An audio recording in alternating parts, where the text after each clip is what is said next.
Hello friends, hi, नमस्कार, welcome to my YouTube channel let's do and learn. Guys, आप सभी का मैं रूपाली अपने यूट्यूब चैनल में बहुत बहुत स्वागत करती हूं। और आज मैं यहां पर जो टॉपिक लेकर आई हूं वो है हमारा टॉपिक जलवायु। और जलवायु के बारे में आज हम यहां पर बात करने वाले हैं, यानी क्लाइमेट के बारे में बात करने वाले हैं। और बहुत सारे क्वेश्चंस यहां पर जो एग्ज़ाम में पूछे गए हैं, ऑनलाइन ऑफलाइन दोनों क्वेश्चंस की सीरीज़ है। और आप सभी से हाथ जोड़कर रिक्वेस्ट है कि जो लोग ने अभी तक हमारे यूट्यूब चैनल को सब्सक्राइब नहीं किया है, आप सबसे प्लीज़ हाथ जोड़कर रिक्वेस्ट है कि चैनल को ज़रूर सब्सक्राइब करें, हमारा भी सपोर्ट करें। आपके एक सब्सक्राइब से हमारा भला हो जाएगा। तो आइए चलते हैं आज की वीडियो की ओर। और ये जो वीडियो है वो जो लोग यूपीएसएससी पेट का एग्ज़ाम दे रहे हैं, या फिर एसएससी का एग्ज़ाम दे रहे हैं, या कोई अन्य एग्ज़ाम दे रहे हैं जिसमें इंडियन ज्योग्राफी या फिर वर्ल्ड ज्योग्राफी से क्वेश्चंस आते हैं, उन सभी के लिए ये वीडियो इम्पोर्टेंट है। तो आप सब प्लीज़ हमारे साथ वीडियो के अंत तक ज़रूर जुड़ें। और आप सबसे रिक्वेस्ट है कि वीडियो को शेयर ज़रूर किया करें। आइए चलते हैं जलवायु के बारे में क्वेश्चंस को सॉल्व करते हैं। तो सबसे पहले जो क्वेश्चन है वो है ऑनलाइन क्वेश्चन की सीरीज़। और ऑनलाइन क्वेश्चन की सीरीज़ को हम सबसे पहले सॉल्व करेंगे। पहला क्वेश्चन है, भारत के उत्तर पश्चिमी भाग में शीतकाल में किस कारण से वर्षा होती है? पहला ऑप्शन जो यहाँ पर राइट आंसर होगा वो हो जाएगा पश्चिमी विक्षोभ के कारण ऐसा होता है यहाँ पर। आइए अगला क्वेश्चन है, दक्षिण पश्चिम मानसून से भारत के पूर्वी तट की अपेक्षा पश्चिमी तट पर ज़्यादा वर्षा क्यों होती है? तो पहला जो सही उत्तर हो जाएगा इस क्वेश्चन के लिए वो होगा पश्चिमी घाट हवा को रोकती है, जिससे बारिश होती है। जिससे क्या होती है? बारिश होती है। अगला क्वेश्चन है यहाँ पर, पश्चिमी विक्षोभ नार्वेस्टर लू एवं मैंगो सावर में से कौन सी हवाएं भूमध्य सागर से भारत के उत्तर पश्चिमी भाग की ओर चलती हैं? तो यहाँ जो राइट आंसर हो जाएगा वो है पश्चिमी विक्षोभ। ऑप्शन नंबर पश्चिमी विक्षोभ वाला राइट आंसर होगा। अगला जो ऑफलाइन क्वेश्चंस की सीरीज़ है, पहला क्वेश्चन है इसमें, भारत के भूभाग के कितने प्रतिशत भाग पर वर्ष में 75 सेंटीमीटर से कम वर्षा होती है? तो पहला ऑप्शन है 35%, दूसरा ऑप्शन है 45%, तीसरा है 40% और चौथा है 30%। सही आंसर जो हो जाएगा ऑप्शन नंबर ए यहाँ पर सही उत्तर होगा 35%। ऑप्शन नंबर ए यहाँ पर राइट आंसर है। आइए थोड़ा सा इसको हम डिटेल में जानते हैं। तो भारत में मानसूनी वर्षा की अल्पता अथवा अधिकता का सामना करना पड़ता है।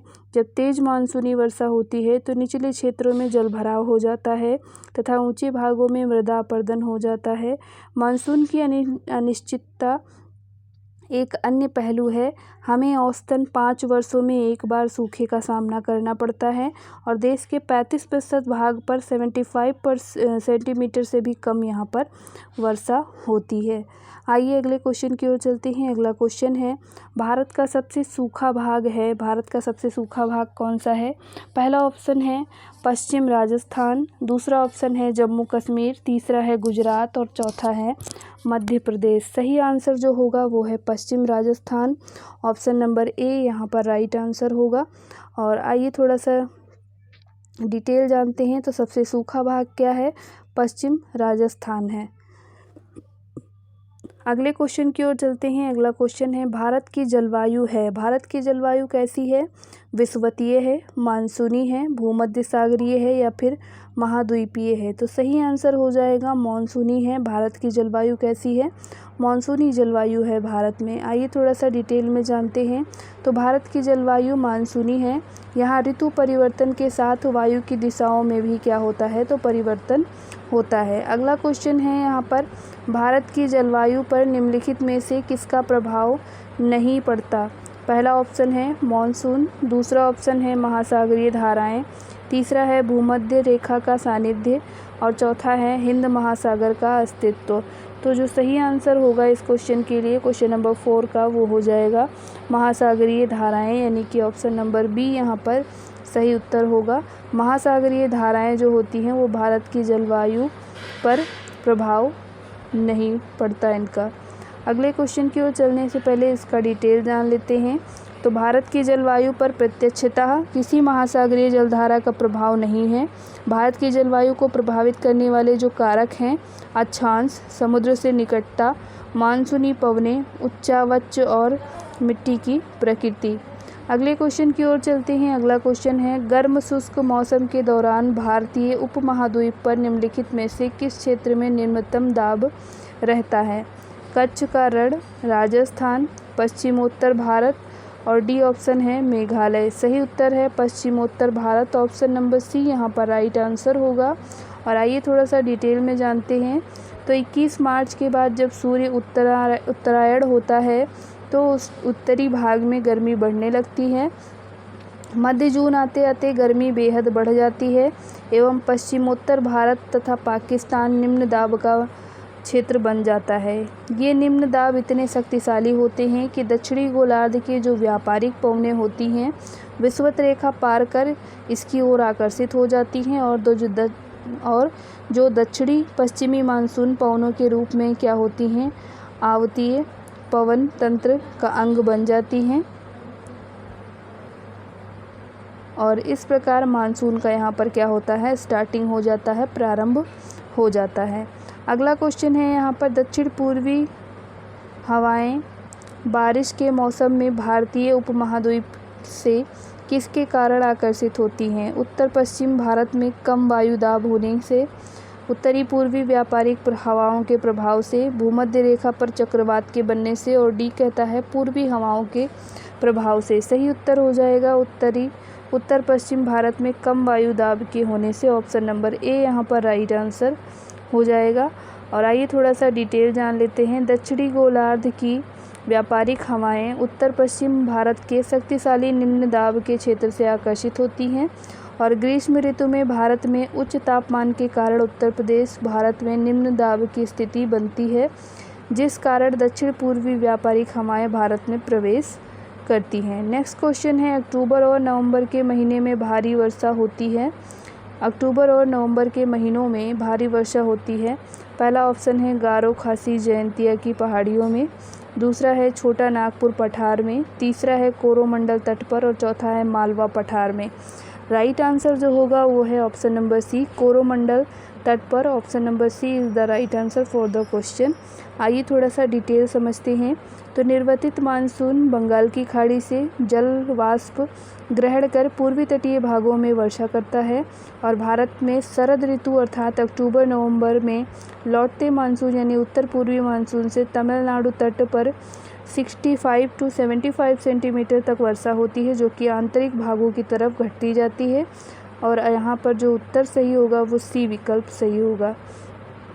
अगला क्वेश्चन है यहाँ पर, उत्तरी पूर्वी मानसून से किस प्रदेश में वर्षा होती है? पहला ऑप्शन तमिलनाडु, दूसरा है असम, तीसरा है केरल और चौथा है पश्चिम बंगाल। सही उत्तर क्या होगा? तो सही उत्तर है तमिलनाडु, ऑप्शन नंबर ए यहाँ पर सही उत्तर है। अगला क्वेश्चन है यहाँ पर, नीचे दिए गए कोड को यानी कि इनको क्या करना है, ए को बी से मिलाना है। और जो पहला सूची है, सूची 1 क्या है, वन की प्रकृति है। सूची 2 क्या है, तो ये है क्षेत्र। तो उष्णकटिबंधीय सदाहरित वन, मानसून, समशीतोष्ण, मैंग्रोव, इन सभी कहाँ हैं? शिवालिक, शिलांग, पश्चिम बंगाल, नीलगिरी। सबको मिलाना है। पहला ऑप्शन है 2 4 1 3 सही है, दूसरा ऑप्शन है 3 1 4 2 सही, तीसरा ऑप्शन है 2 1 4 3 सही है और डी ऑप्शन कहता है 3 4 1 सही है। सही उत्तर जो होगा ऑप्शन नंबर सी यहाँ पर सही हो जाएगा, 2 1 4 3। ऑप्शन नंबर सी यहाँ पर राइट आंसर हो जाएगा इस क्वेश्चन के लिए। और आइए यहाँ पर हम डिटेल में देख लेते हैं। तो वनों की प्रकृति एवं उनसे संबंधित क्षेत्रों का जो सुमेलन है वो निम्नानुसार है। वन की प्रकृति क्या है? तो उष्णकटिबंधीय सदाहरित जो वन है वो शिलांग क्षेत्र में पाए जाते हैं। मानसून वन जो है वो शिवालिक क्षेत्र में, समशीतोष्ण जो क्षेत्र हैं वो नीलगिरी क्षेत्र में, मैंग्रोव पश्चिम बंगाल में पाए जा रहे हैं। अगला क्वेश्चन है, वायुमंडल में प्रायः गर्मी कहाँ से आती है? सूर्यताप से, चालन से, विकिरण से, संवहन से। सही उत्तर होगा विकिरण से, ऑप्शन नंबर सी यहाँ पर राइट आंसर हो जाएगा। पृथ्वी द्वारा प्राप्त प्रवेशी सौर विकिरण सूर्यताप जो लघु तरंगों के रूप में होता है। पृथ्वी स्वयं गर्म होने के बाद एक विकिरण पिंड बन जाती है और वायुमंडल में क्या होता है, तो दीर्घ तरंगों के रूप में ऊर्जा का यहाँ पर विकिरण करने लगती है और यही ऊर्जा क्या होगी, वायुमंडल को नीचे से गर्म करेगी और इस प्रकार की जो प्रक्रिया है उसको पार्थिव विकिरण कहा जाता है। और दीर्घ तरंग विकिरण वायुमंडलीय गैसों मुख्यतः कार्बन डाइऑक्साइड एवं अन्य ग्रीन हाउस गैसों द्वारा क्या की जाती हैं, तो शोषित कर ली जाती हैं, एब्जॉर्ब कर ली जाती हैं। इस प्रकार वायुमंडल पार्थिव विकिरण द्वारा अप्रत्यक्ष रूप से गर्म होता है, न कि सीधे सूर्य ताप से, यानी कि सूर्य ताप से गर्म नहीं होता है। आइए अगले क्वेश्चन की ओर चलते हैं। अगला क्वेश्चन है यहाँ पर, चेन्नई को दक्षिणी पश्चिमी मानसून से अन्य स्थानों की अपेक्षा कम वर्षा मिलती है क्योंकि पहला ऑप्शन है मानसून कोरोमंडल तट के समांतर चलते हैं। दूसरा ऑप्शन है चेन्नई बहुत गर्म है और नमी को संघनित नहीं होने देता। तीसरा है वे अपतट पवने हैं। और डी कहता है उपयुक्त सभी। सही आंसर होगा उपयुक्त सभी, ऑप्शन नंबर डी यहाँ पर राइट आंसर होगा। आइए इसको थोड़ा सा डिटेल में जानते हैं। तो चेन्नई को दक्षिण पश्चिमी मानसून से अन्य स्थानों की अपेक्षा कम वर्षा मिलने का प्रमुख कारण है मानसून के कोरोमंडल तट के समांतर चलना, चेन्नई का अपेक्षाकृत अधिक गर्म होना जिससे संघनन क्रिया बाधित होती है तथा तटीय पवनों का अत्यधिक दूरी तय करना। अगले क्वेश्चन की ओर चलते हैं। अगला क्वेश्चन है, दक्षिणी पश्चिमी मानसून की अवधि के दौरान तमिलनाडु सूखा रहता है क्योंकि यह वृष्टि छाया क्षेत्र में स्थित है। दूसरा है ताप इतना अधिक है कि पवनें ठंडी नहीं हो पाती। तीसरा है पवन इस क्षेत्र तक नहीं पहुंचती हैं। और डी ऑप्शन कहता है इस क्षेत्र में कोई भी पर्वत नहीं है। तो सही आंसर होगा कि ये क्या है, तो ये वृष्टि छाया क्षेत्र हैं और ये वृष्टि छाया क्षेत्र में स्थित है तमिलनाडु, इसलिए यहाँ पर बारिश नहीं होती दक्षिण पश्चिमी मानसून के दौरान। अगला क्वेश्चन है यहाँ पर, उससे अगले क्वेश्चन से पहले थोड़ा सा देख लेते हैं डिटेल। तो दक्षिणी पश्चिमी मानसून की अवधि के दौरान तमिलनाडु के शुष्क रहने का जो प्रमुख कारण है वो वृष्टि छाया क्षेत्र में स्थित होना है। अगला क्वेश्चन है, गुवाहाटी से चंडीगढ़ तक मानसूनी वर्षा का जो प्रवृत्ति है वो क्या है, अनियमित प्रवृत्ति, वर्धमान प्रवृत्ति, ह्रासमान प्रवृत्ति या चक्रीय प्रवृत्ति। आंसर होगा ह्रासमान प्रवृत्ति, ऑप्शन नंबर सी यहाँ पर राइट आंसर होगा। अगला क्वेश्चन है, निम्नलिखित में से कौन सा भारत का सबसे अधिक आर्द्र स्थान है, महाबलेश्वर, चेरापूंजी, उदकमंडलम, मासिनराम या मासिनराम या फिर माउसीनराम। सही आंसर हो जाएगा मासिनराम, ऑप्शन नंबर डी यहाँ पर राइट आंसर हो जाएगा। सबसे अधिक आर्द्र जो क्षेत्र है, स्थान है, वो है मासिनराम। अगला क्वेश्चन है, वर्ष में 50 सेंटीमीटर से कम वर्षा वाला क्षेत्र कौन सा है, मेघालय, कश्मीर में लेह, कोरोमंडल तट या कोंकण तट। सही उत्तर होगा लेह, जो कि कश्मीर में स्थित है। और आइए थोड़ा सा डिटेल में इसको समझते हैं। तो वर्ष में 50 सेंटीमीटर से भी कम वर्षा करने वाला क्षेत्र जो है वो है कश्मीर में लेह, पश्चिम राजस्थान, कच्छ और सौराष्ट्र तट, तमिलनाडु का रॉयल सीमा क्षेत्र। इतने जगह पर 50 सेंटीमीटर से कम बारिश होती है, नोट कर लें आप। अगला क्वेश्चन है यहाँ पर, भारत के धान के प्रदेश डैश सेंटीमीटर से अधिक वर्षा वाले क्षेत्रों में स्थित हैं। कितने सेंटीमीटर, 120, 140, 100 या 80। राइट आंसर है 100 सेंटीमीटर से अधिक वर्षा वाले क्षेत्र में धान के प्रदेश क्या हैं, स्थित हैं। आइए थोड़ा सा डिटेल समझते हैं। तो देश की खाद्य फसलों में चावल का प्रथम स्थान है।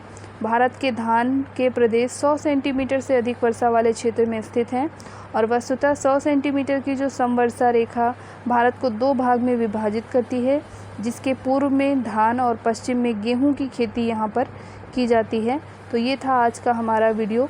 आपको कैसा लगा कमेंट बॉक्स में कमेंट करके ज़रूर बताएं।